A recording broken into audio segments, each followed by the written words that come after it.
Hello friends, क्या हाल चाल। I hope आप सब ठीक होंगे। आज का हमारा टॉपिक है how to speak English.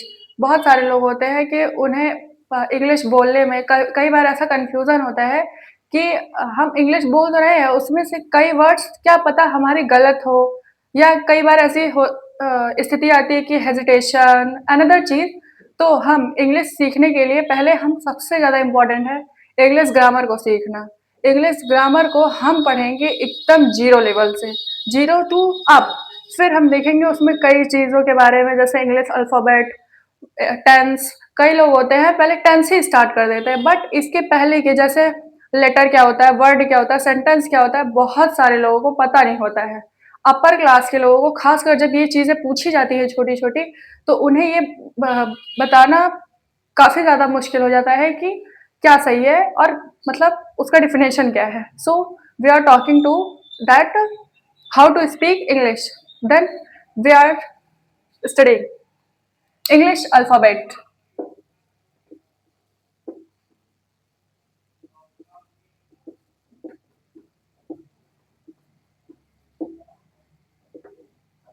Then there are three types English alphabet. एक क्लास तक के लोगों को बताया जाता है इंग्लिश अल्फाबेट टू टाइप्स के होते हैं, consonant and vowel. But ninth से ट्वेल्थ तक के बीच में हमें ये पढ़ना होता है इंग्लिश अल्फाबेट थ्री टाइप्स के होते हैं, कॉन्सोनेंट,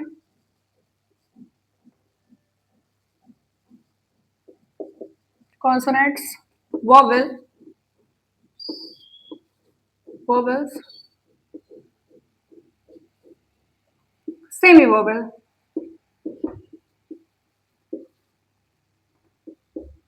जैसे कि बच्चों को पता होता है कि वोवेल और कॉन्सोनेंट होते क्या है। Vowel A, E, I, O, U, और सेमी वोवेल्स डब्ल्यू और वाई को कहा जाता है सेमी वोवेल्स। जैसे कि we are seen that consonant, अब पांच इसमें हो गए, दो इसमें हो गए, टोटल सात हो गए। तो जो बाकी बचे हैं वो कॉन्सोनेंट में आएंगे, बाकी 19 लेटर्स। फिर हम ये जानेंगे कि लेटर्स क्या होते हैं, जिन्हें कहा जाता है अक्षर या वर्ड। इसका definition, the smallest unit of our language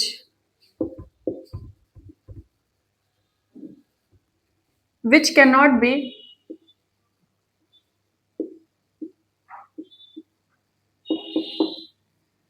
divided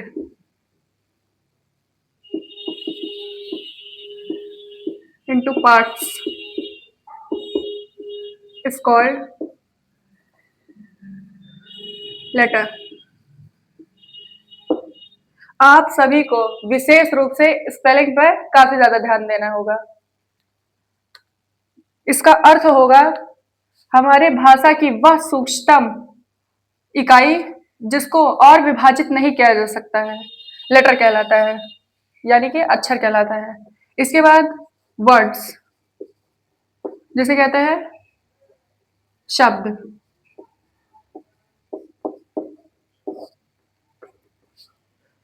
a group of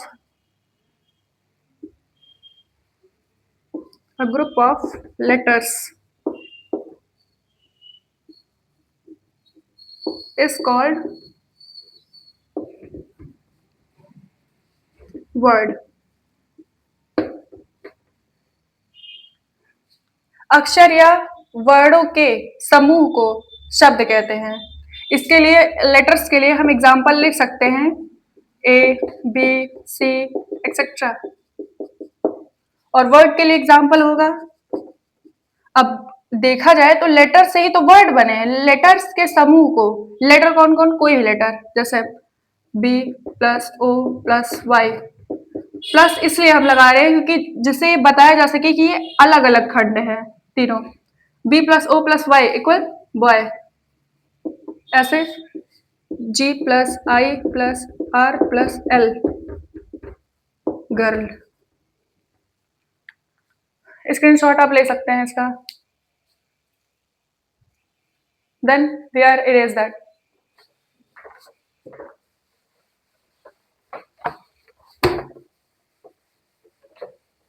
word के बाद पढ़ेंगे हम सेंटेंस, मतलब वाक्य।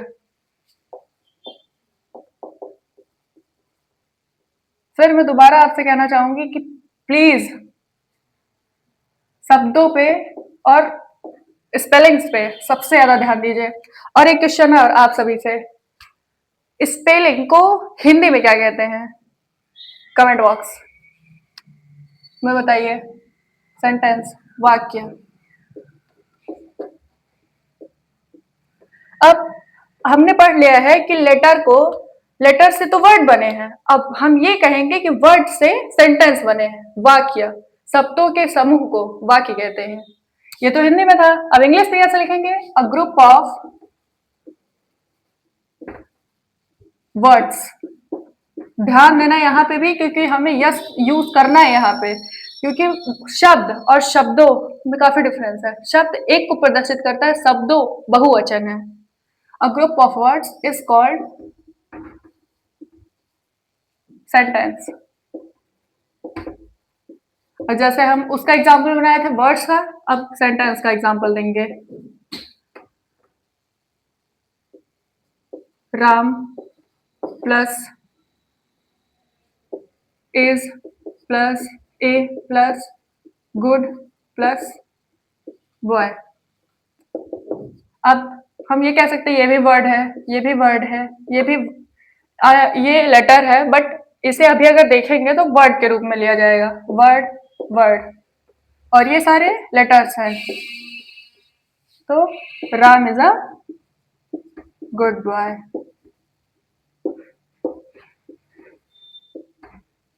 इसके बाद जो हमारा टॉपिक्स है आर्टिकल, कहाँ पे हम ए एन दा का यूज करेंगे, उसमें जानने के लिए अगली वीडियो को जरूर से जरूर देखें। लेकिन आपको स्पेलिंग का अर्थ बताना है कमेंट बॉक्स में। So thank you.